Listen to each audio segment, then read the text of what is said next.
Welcome to Flipping English, and today we're going to be looking at full stops, exclamation marks and question marks, and they're known as periods, and they mark the end of a sentence. Now these punctuation marks are the simplest marks. They're the first one that kids learn,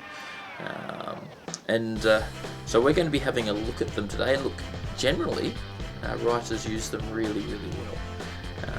But we're going to have a look when to use them, make sure we're not overusing particular ones, particularly exclamation marks, and just to give you a really clear idea to again look to improve your writing.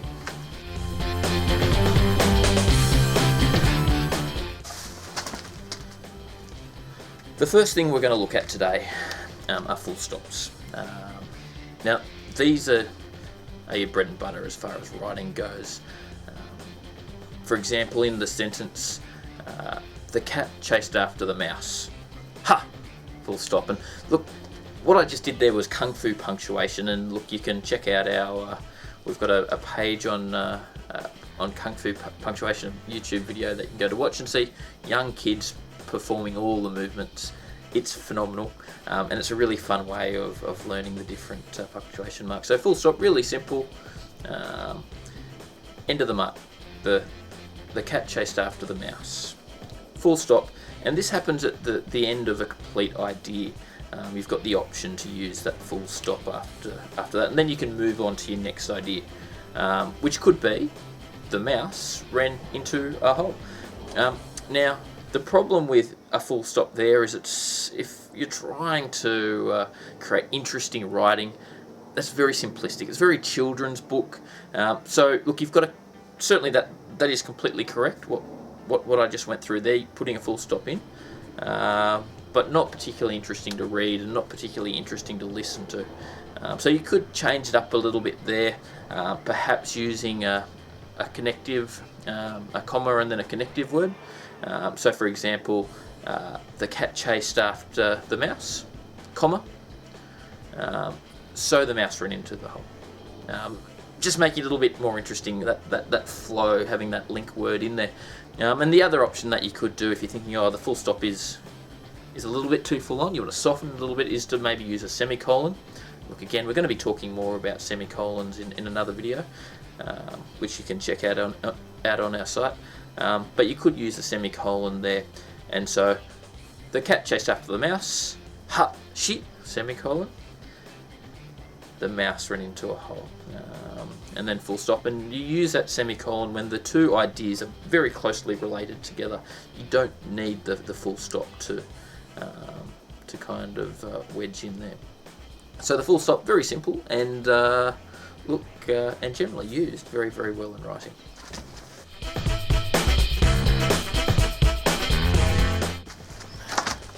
The exclamation mark. Now, out of the three, the full stop, the exclamation mark, and the question mark, I actually think that the exclamation mark is used the most poorly in writing, and the reason for that is that I think that in some writing, and look, my apologies girls, I'm often looking particularly at you in this, is that look, it can be really overused. Almost every sentence finishes with an exclamation mark, and look, I know that it's denoting enthusiasm, but look, I think in the case of exclamation marks, less is definitely more. You don't want to emphasize every single sentence, because you've got to remember that exclamation marks can be used for that emphasis, and we'll go through the different times to use them in just a second. Well, they can be used to kind of say, look, what's happening at the moment, the speech or the sound is really loud.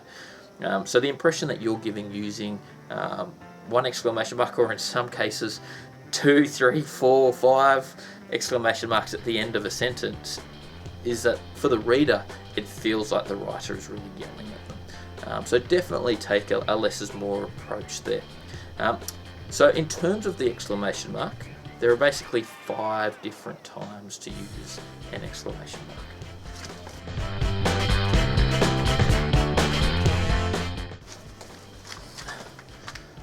The first time that you can use an exclamation mark is to exclaim or admire.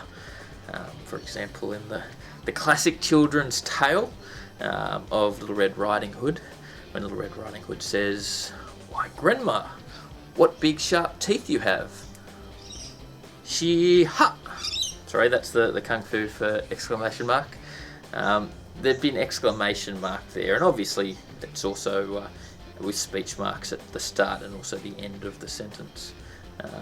So the exclamation mark or the question mark, which again we're going to talk about in just a second, can be used within those quotation marks.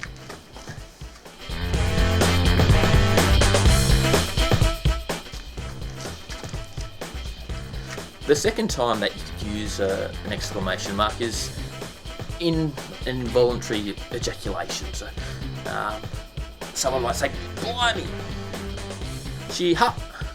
Exclamation mark. That's a big one. She ha! So again, we've got the use of the two exclamation marks, and again, obviously that would be direct speech, but it's really letting the reader know that there's some noise that's associated with this sentence.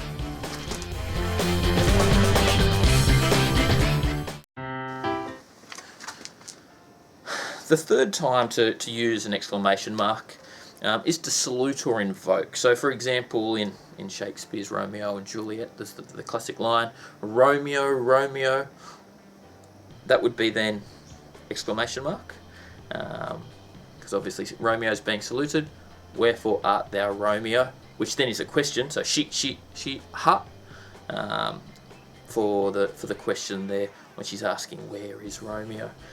But certainly at the start when she's saluting Romeo, then that's appropriate for there to be an exclamation mark put in there.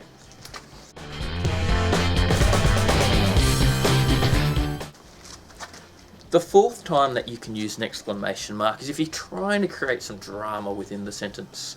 So, for example, in the sentence, "But there before them, lying peacefully on a gigantic mound of treasure, was a pale green dragon." She ha would be an exclamation mark. You're trying to create some real drama within that sentence.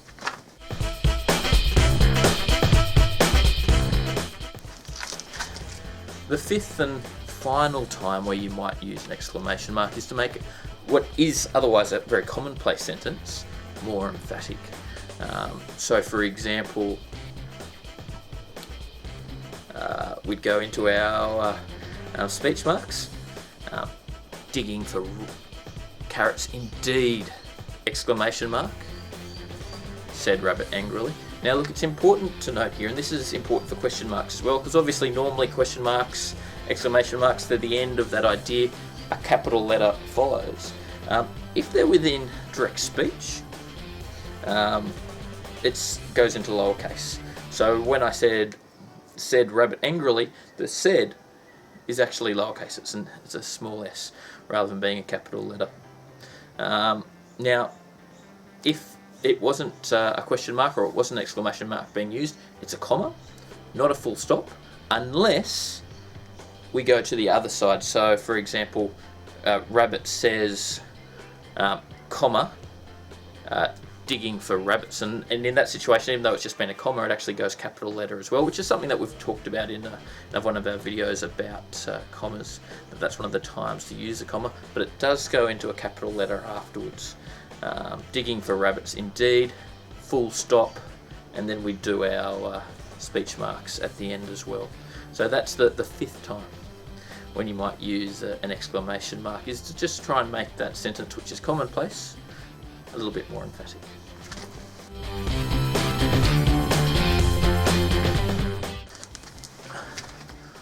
Okay, we're on the home stretch. Question marks. Now there are two times to use question marks.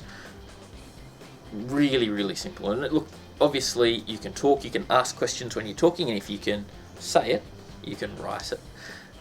So it's the first time to use a question mark, and the Kung Fu punctuation for that is she, ha, which again is I know something that I've been doing throughout today. But the first time is when you're actually asking a direct question.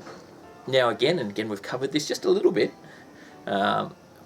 You can use a question mark as well within those direct quotations. So for example, we did the Romeo, Romeo, wherefore art thou Romeo?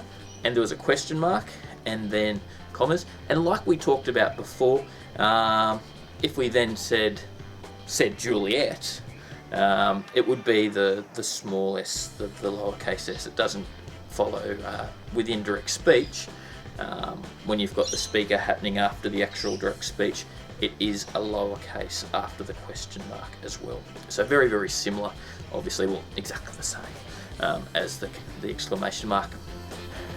A situation where it doesn't actually, where a question's being asked but you don't use a question mark, is where the question is indirect. So for example, the people watching the video wondered, where was Mr. Watkins going with this? Because that question is indirect, you wouldn't need to use a question mark there, you'd use a full stop.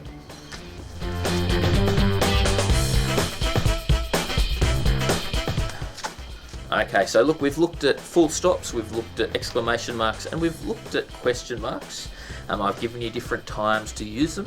In particular, I've encouraged you with exclamation marks to take a less is more approach. With the full stops, I've said, look, there are different ways. You don't always have to use a full stop. Sometimes they can be a little bit too heavy. So look to use those commas and then connectives, and look to use semicolons. As I've said before, we're going to be covering all of these things, so check it out on our site.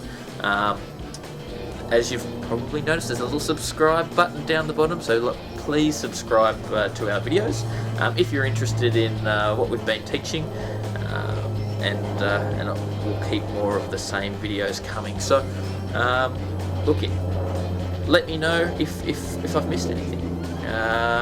Let's learn together. So look, thank you for watching the video, and a big shout out to all you lifelong learners out there.